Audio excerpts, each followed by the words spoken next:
98, it was earlier, and that place is pretty remote. You know, it was in the interior. At that time, you know, you had to get there on the boat. They didn't have a highway and train. So yeah, everywhere you went, there was a huge crowd.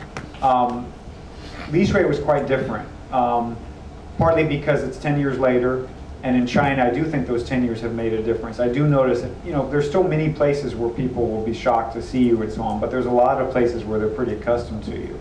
I never saw a lot of foreigners in lease rate. It was actually very unusual to see a foreigner, but most people had seen foreigners before. They still would notice you, they would come and talk to you, but you didn't have those kind of crowds.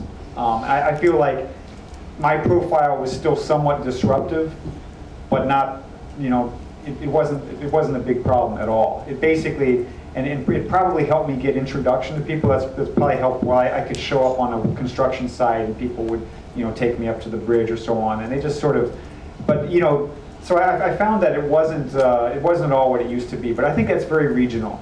You know, and if you go to other areas, you would have a different reaction. This happened to be a place where it was relatively easy. Yep.